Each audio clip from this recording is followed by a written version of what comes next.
Kehidupan itu kayak roda. Bagaimana kayak roda itu? Kadang orang itu ada di atas, kadang di bawah. Kadang orang lagi susah, kadang juga bahagia. Kadang orang itu sakit, kadang itu juga sehat. Memang berputar kayak itu. Assalamualaikum warahmatullahi wabarakatuh. Waalaikumsalam warahmatullahi wabarakatuh. Sahabat Ramadan yang dirahmati Allah. Amin. Masih sehat semua ya? Alhamdulillah. Gak kena efek-efek hujan. Alhamdulillah. Efek hujan itu ya ada kalanya penyakit kayak demam atau naudzubillah bisa demam berdarah. Tapi ada juga penyakit hujan-hujan itu ya karena nafsu bergejolak. Ada ya. Makanya ada meme itu kalau sekarang orang waktu masih kecil itu kalau puasa itu memang jelas-jelas nahan biar gak makan lihat es krim, pengen es krim, itu kalau anak-anak kecil. Tapi kalau sudah dewasa lain yang ditahan. Lebih banyak yang ditahan. Makanya syukurlah kalau kita sampai saat ini bisa menahan puasa dalam keadaan sehat walafiat. Alhamdulillah. Itu perlu kita syukuri. Kenapa kita harus mensyukuri hal itu? Nah, ini penting nih pembahasannya. Kenapa? Karena kalau kita membahas tentang iman itu ada dua sisi. Ada dua Sisi. Bukan sisi namanya Mbak Sisi, bukan. Ada dua sisi. Apa dua sisi itu? Kata baginda Nabi Muhammad SAW, iman itu ada dua sisi. Sisi pertama adalah sabar, sisi kedua adalah syukur. Dua sisi itu harus selalu ada. Layaknya burung yang memiliki sayap dua. Memiliki dua sayap. Itu harus sama-sama ada. Kalau misalkan hanya satu sayap, sekeceng apapun dia bakun teleng gitu kan. Makanya kalau ada orang yang teleng-teleng itu ya kalau seandainya dia jadi burung berarti hanya satu sayapnya. Naudzubillah kalau misalnya ya kayak misalnya ada burungnya lelaki itu hanya satu telurnya. Itu gak mungkin punya anak kan? Betul nggak? Nah, itu pentingnya kita menselaraskan kedua-duanya itu harus ada. Ada istilahnya sabar dan juga syukur 74. Bentar saya buka dulu kitabnya. Karena orang itu memang harus dikatakan oleh baginda Nabi Muhammad SAW bahwasannya ilmu itu seperti hewan buruan, cepat. Al ilmu saydun. Wah, sedangkan kalau wal kitabatu qaiduhu, yang mengikat itu adalah itu adalah tulisan. Nah, oke. Baginda Nabi Muhammad SAW itu saat membahas tentang syukur dikatakan bahwasanya fa innal imani nisfani. Iman itu ada dua sisi lah.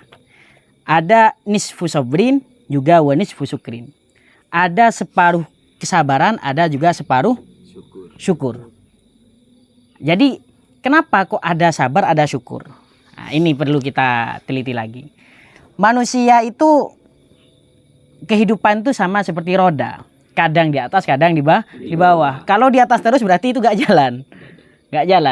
Atau meskipun jalan berarti ya kayak remnya itu tersangkut. Makanya itu dipaksa, diseret gitu. Tapi gak normal. Kehidupan itu kayak roda. Bagaimana kayak roda itu? Kadang orang itu ada di atas, kadang di bawah.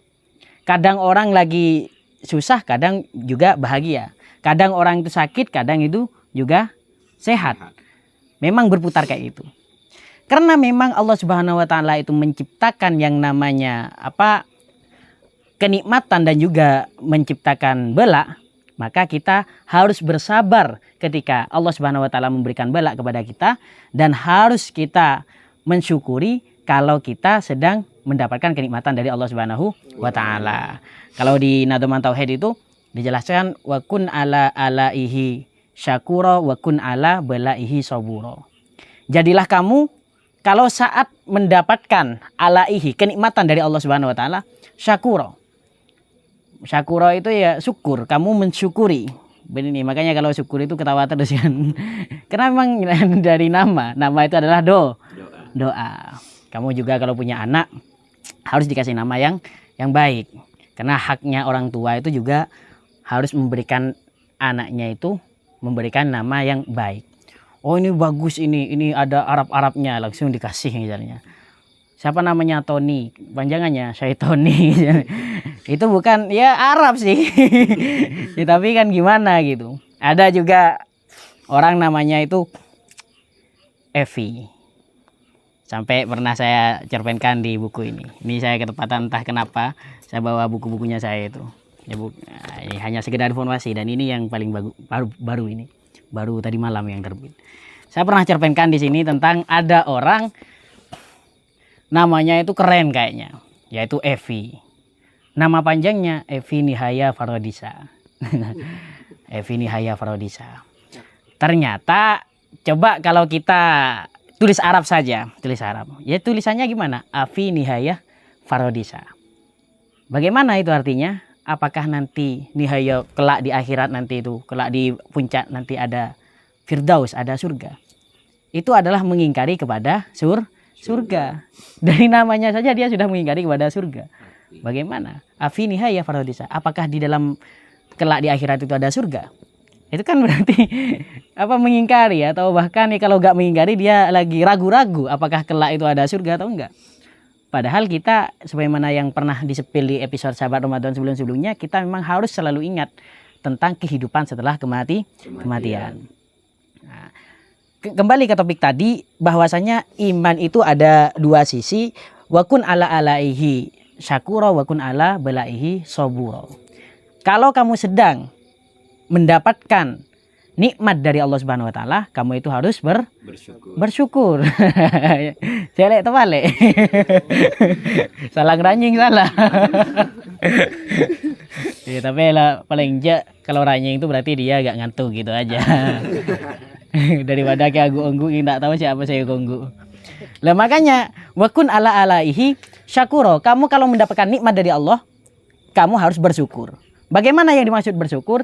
Kamu berupaya diri ini menggunakan sesuatu itu di jalan Allah Subhanahu wa taala. Diberikan kesehatan, gunakan kesehatan itu untuk beribadah.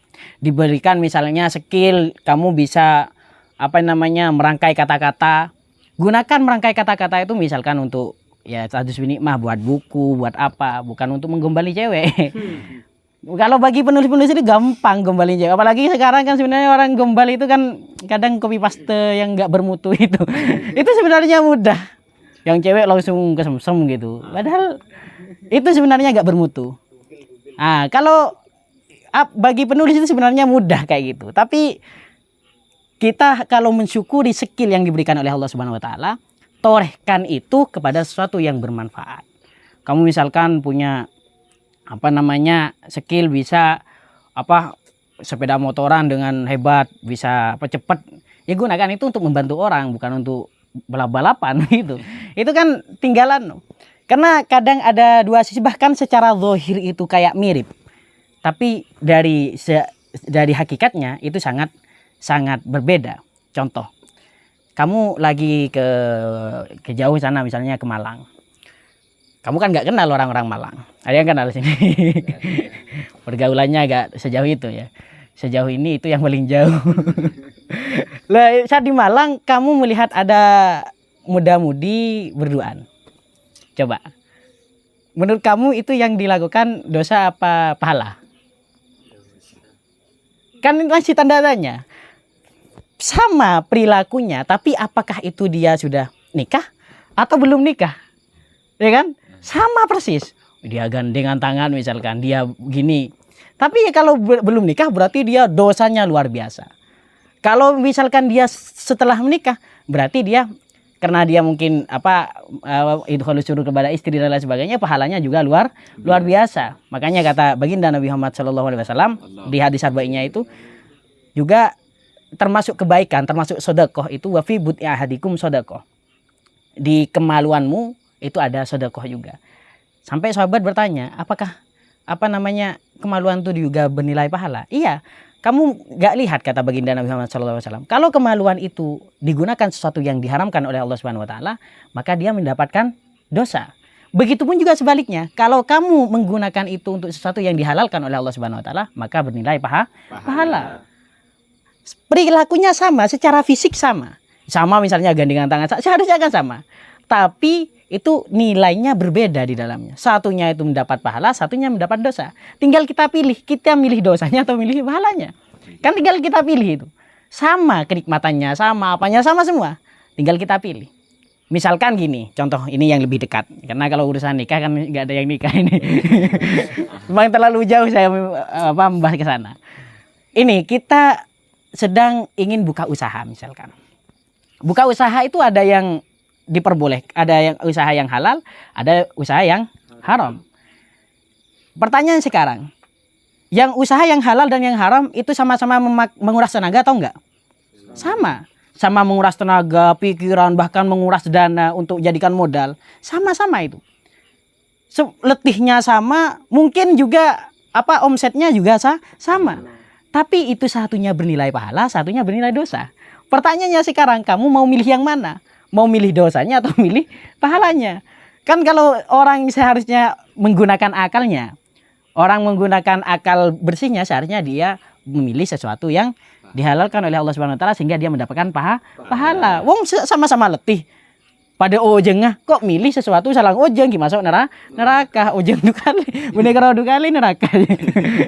Ojeng deureuy nerakanya. Bayangkan itu. Karena kalau di neraka itu dikisahkan ya, kalau misalkan sudah terbakar semua ya nanti pulih lagi, dibakar lagi, pulih lagi, nggak ada ujung-ujungnya. Nah, itu kalau memang kekal di neraka dia nggak ada ujungnya. Naudzubillahi min dzalik. Tapi kalau orang Islam selagi dia membawa iman bisa. Ya tapi istilahnya ikumbekeun leuwih neraka. Sama kamu kalau mau masuk masjid lagi kotor kakinya ya harus cuci dulu. Semakin bandel kotorannya ya harus semakin dicuci. Itu harus itu kayak gitu. Baru kamu boleh pergi masjid. Sama di surga itu tempatnya orang suci.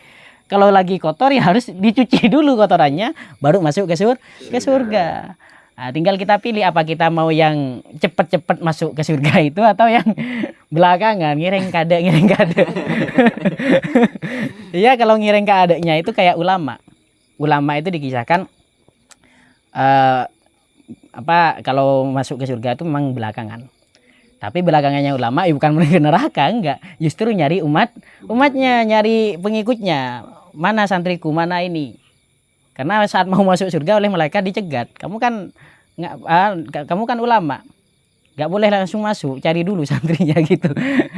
Jadi belakangan, tapi itu belakangannya bukan karena masuk neraka. Sama, ya kayak gitulah. Itu adalah makanya kita harus pintar-pintar untuk memilih.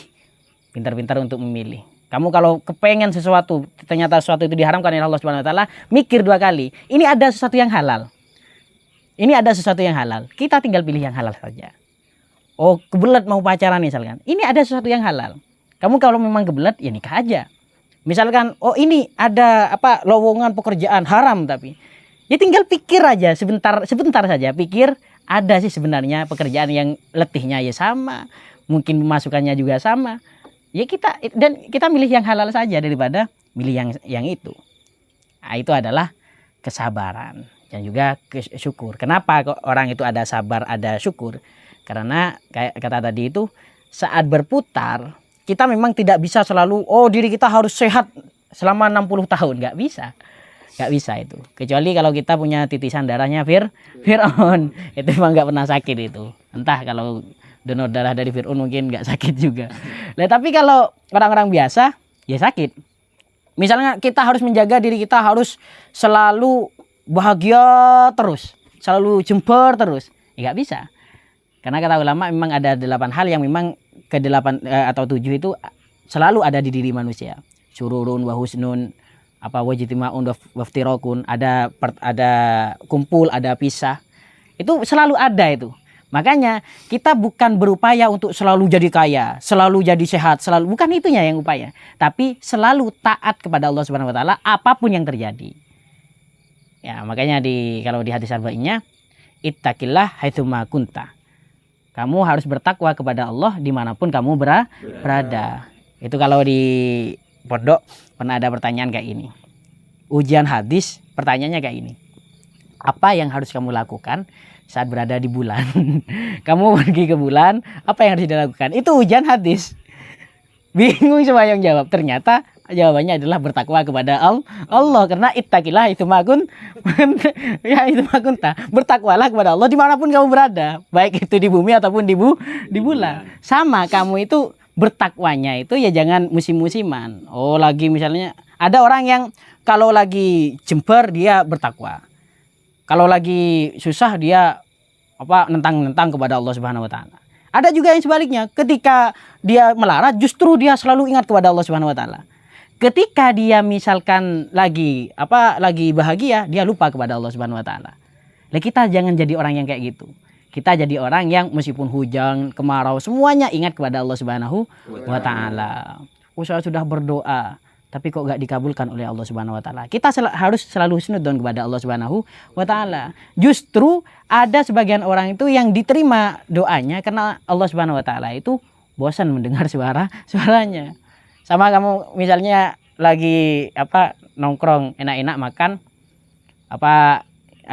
ternyata ada pengamen suaranya cempreng. Itu dikasih uangnya karena biar cepat pergi. Tapi kalau enak masih ditunggu dulu sampai selesai, bahkan bisa request lagu lagi. Itu karena memang enak. Makanya itu kita harus wanti-wanti tentang itu. Termasuk ya pergaulan harus dibatasi. Gak ada pergaulan sebelum pernikahan lawan jenis itu yang dihalalkan oleh Allah Subhanahu wa taala. Pernah suatu ketika Syekh Mutawalli Asy'arawi diwawancarai. Syekh Mutawalli Asy'arawi itu diwawancarai oleh wartawan, bagaimana tentang pendapat antum tentang misalkan ada pemuda-pemudi dia melakukan pacaran untuk saling mengenal. Karena sekarang dalil-dalilnya pacaran itu banyak orang itu. Maksudnya ada yang bilang kita pacaran biar tidak membeli kucing di dalam karung. Biar ya dilihat dulu gitu. Padahal itu logika yang sangat keliru. Coba saya saja gini. Kamu kalau mau beli HP, kalau memang HP-nya itu HP itu ya.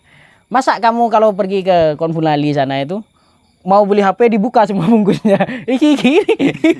Bukan kayak gitu kalau mau beli. Kamu kalau misalnya lihat, oh ini bagus enggak ya HP ini? HP ini mereknya ini misalnya Oppo, Iku dan lain sebagainya. Misalnya tipenya ini. Ya tinggal lihat di Google ini kayak apa, speknya kayak apa dan lain sebagainya. Kecuali kalau sudah bekas. Tapi kalau baru kan enggak, semuanya itu bisa dilihat. Sama kamu kalau mau mengenal seseorang, tanya kepada teman-temannya, tanya kepada sanak saudaranya, bisa itu.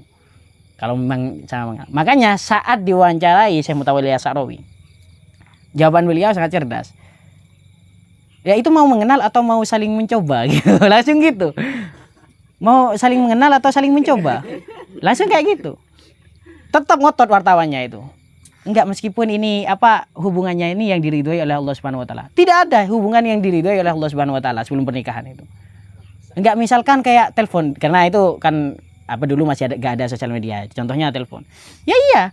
Orang dia nelpon sesama lawan jenis, ya dia kan bukan bercaranya sesuatu yang penting kan, bertanya tentang apa, dia sambil membayangkan misalkan tubuhnya kayak apa dan lain sebagainya.